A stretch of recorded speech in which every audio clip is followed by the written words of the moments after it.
नमस्कार, प्रणाम। मेरा नाम है सोनू कुमार। दोस्तों, मैंने आपको कल्कि अवतार से जुड़ी लगभग मैक्सिमम बातें आपसे शेयर किया। कल्कि अवतार के साथ भविष्यमालिका के भविष्यवाणियों को भी बताया जो कल्कि अवतार से जुड़ी थी।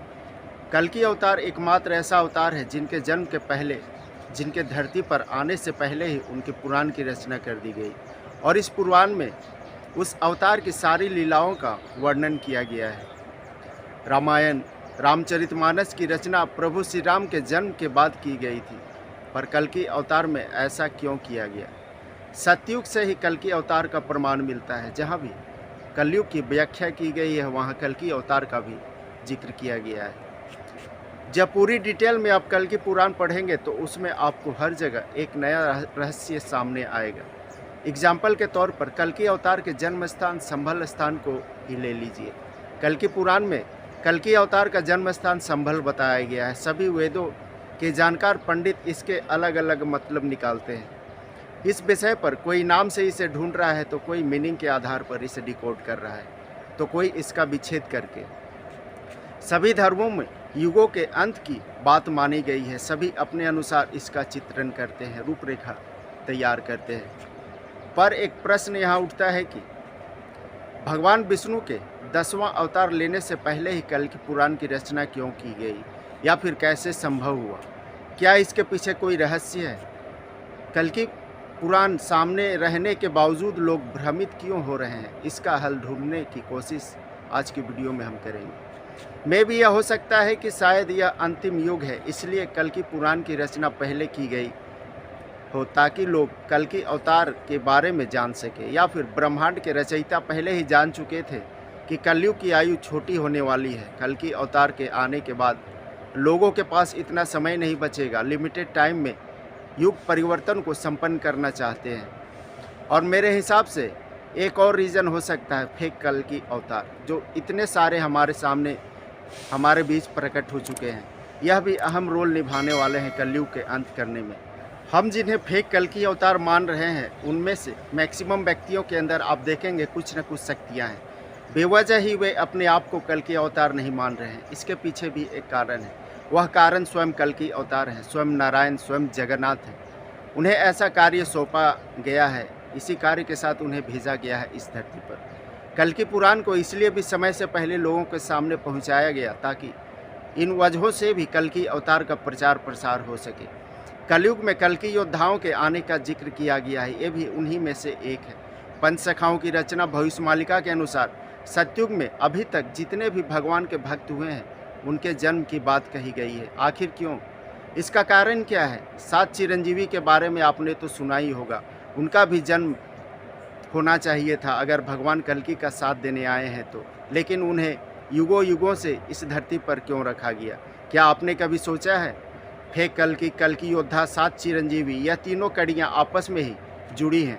जो भी अपने आप को कल्कि अवतार बता रहे हैं, सभी को कल्कि अवतार का आशीर्वाद प्राप्त है, जिनका मार्गदर्शन यह 7 चिरंजीवी करते हैं। और जो पूर्व के भक्त योद्धा के रूप में जन्म लिए हैं, उनकी चेतना जागृति के लिए दोनों अहम भूमिका निभा रहे हैं। यह एक प्रोपेगेंडा चलाया जा रहा है कल्कि अवतार के द्वारा। जैसे आज के युग में पॉलिटिकल पार्टीज इलेक्शन के समय चलाती हैं प्रचार के लिए, ताकि लोगों के मन में सिर्फ उसी पार्टी का चुनाव चिन्ह छपी रहे। अपने उद्देश्य को वह उसका उद्देश्य बना देते हैं, जो पॉलिटिकली झूठ रहता है।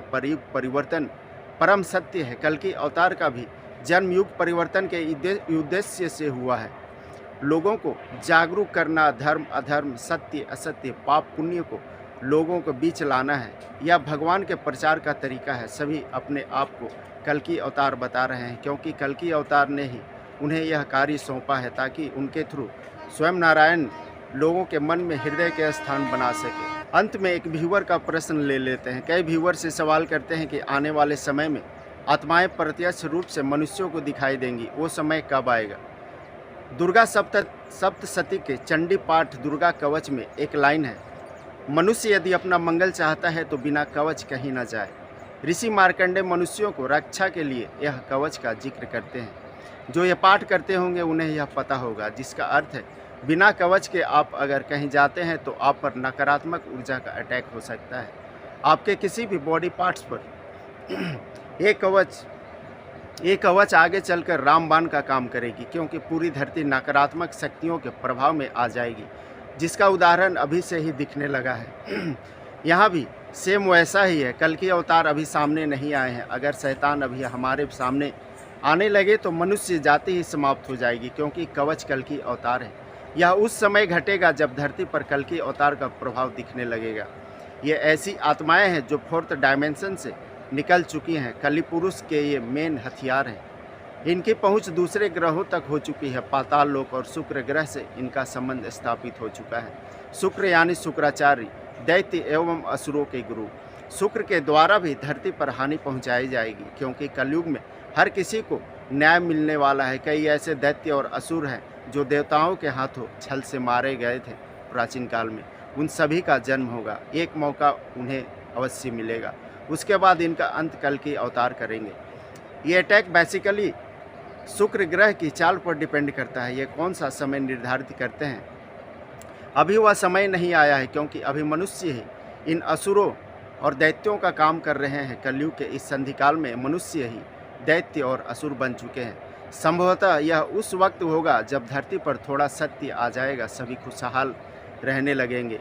युग परिवर्तन का 50% कार्य जब पूरा हो चुका होगा तब ऐसा होगा, क्योंकि अभी पृथ्वी के लोग एक दूसरों से ही परेशान है। प्रेडिक्शंस के अनुसार 2028 तक पृथ्वी पर सारी चीज़ें बदल जाएंगे। मनुष्य के विचार, मनुष्यों में शुद्धता 2024 से दिखना प्रारंभ हो जाएगा। 2024 बड़ा महत्वपूर्ण साबित होने वाला है पृथ्वी पर मौजूद हर एक जीव के लिए। आज के लिए इतना ही। नए व्यूअर्स चैनल को सब्सक्राइब करके वीडियो को ज़्यादा से ज़्यादा शेयर करें। धन्यवाद।